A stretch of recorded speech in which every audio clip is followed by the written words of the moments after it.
के अंदर तप और तपस्या, साधना और अनुष्ठान के द्वारा जो उन्होंने ज्ञान के रूप में जो पाया है, समझा है, उन्होंने संक्षेप में भक्तों को ये बात बताई कि सारे जो विवाद हैं, झगड़ा है, उनका मूल मन है। और वो मन कौन है? जो आंकड़ा स्वभाव का है। इसलिए कहा कि अपने मन को ही पे उन्होंने शिक्षा देते हुए कहा कि हे मन, अमृत हो जा गया, कि हे भाई तू अमृत हो जा। मीठो बोल जगत में भाईडा, मीठो बोल, अमृत होयो घणो सुख पाए। यदि तुम अपने व्यवहार के अंदर पवित्रता, शुद्धता, निश्चलता यदि धारण कर लेता है तो तुम अवश्य वो सुख पाएगा, वो आनंद पाएगा जो आनंद, जो सुख कभी खत्म नहीं होता। अत्यधिक सुख की प्राप्ति और अत्यधिक दुख की निवृत्ति। ध्यान देना भाई, जो हम कहते हैं कि हमको मोक्ष पाना है, बात को समझना। सब लोग कहते हैं महाराज मोरी मुक्ति रह जा, मोने मोक्ष मिल जा। ध्यान देना, मोक्ष की डेफिनेशन है, मोक्ष की परिभाषा है कि अत्यधिक सुख की प्राप्ति और अत्यधिक दुख की निवृत्ति। मन ऐसा सुख मिले, ऐसा आनंद मिले जिनके बाद में और कोई पाना शेष नहीं रहता। और दुख की ऐसी निवृत्ति हो जाए, ऐसी निवृत्ति हो जाए जिनकी दुख की किसी प्रकार का गंध तक भी नहीं होता। तो वो कब हो सकता है? तो यहाँ पर गुरुदेव ने कहा कि भाई अमृत होयो घणो सुख पाए। कि यदि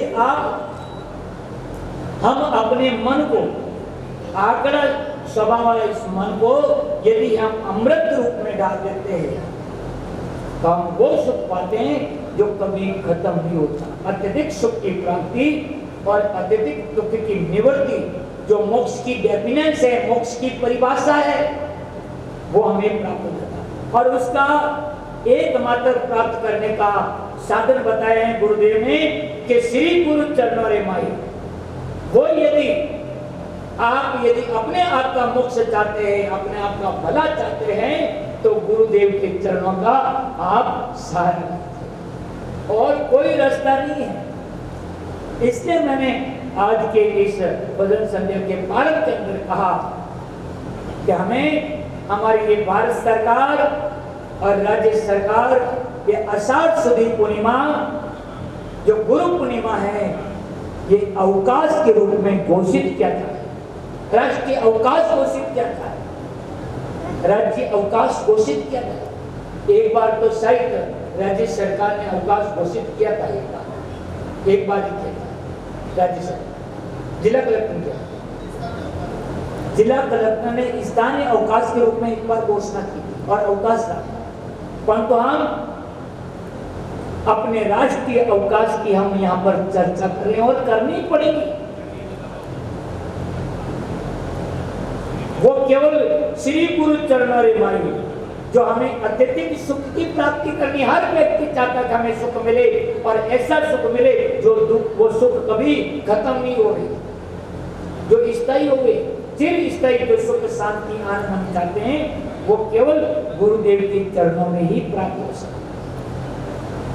और यहाँ पर ध्यान देना, गुरु महाराज ने जिस तरह से अपन समझ सकते हैं आम व्यक्ति, उस तरह से उन चीज को यहाँ पर समझाया कि जैसे एक आंकड़ा होता और एक चंद्र होता, दोनों को लोग काटते हैं, परंतु दोनों के अंदर गति का अलग अलग फर्क है। आग को लोग काटते हैं और कुंडी के अंदर डालते हैं, और उस आंकड़े का संग जो चमड़ा होता है, पशुओं की जो खाल होती है, वो उस आग का संग करता है और उस चमड़े की वो गति होती है कि वो सभी प्राणियों के पैरों के अंदर जुत्ती बन करके रगड़ता खाता है। और चंदन वो भी काटा जाता है, परंतु उस चंदन को काटने पर पत्थर के ऊपर घसते हैं और उस चंदन से भगवान की पूजा करते हैं और उस चंदन में और केसर मिला देते हैं, तो वो ढेर भगवान के मस्तिष्क पर जाकर के विराजमान है। ध्यान देना, चंदन खुद भी सुगंधित है और जहां वो जिस वन में रहता है उस पूरे वन को और उस क्षेत्र को वो सबको सुगंधित कर देता है। वो अपने गुणों से सबको अपनी तरफ अट्रैक्शन करता है, आकर्षित करता है। चंदन काटे घसे सिला पर पूजा करे उन खाई, अरे केसर मिलाए अंग वाला पलटे तिलक करे बुराई, अरे आकड़ा अमृत होता है। पूज्य गुरुदेव अपने मन को कहते करे मन तो चंदन स्वभाव होता है। गुरुदेव ने यहाँ पर जैसा जगत में देखा वैसा बताया कि आकर चंदन भेद बताओ भिन्न भिन्न कर समझाई कि भाई आंकड़ा और चंदन का अलग अलग भेद है। मैंने आपको बताया, कहे संतोष गिरी सुनो भाई साधो, देखी सो दर्शन, जैसा मैंने जगत में देखा है वैसा आपको बताया। कहने का मतलब ध्यान देना, ये भारत की भूमि, ऋषियों की भूमि, ये तपोभूमि है। जो आषाढ़ सुदी पूर्णिमा हमारे वेद व्यास जी महाराज की जो जयंती है, वेद व्यास जी महाराज ने अपने कठोर तप तपस्या के द्वारा जो वेद एक था, उन वेद को उन्होंने 4 भागों में विस्तार किया। पुराण एक थी, उन्होंने 18 भागों में विभक्त किया। केवल विभक्ति नहीं किया बल्कि उन सबको लिखा अपनी लेखनी से।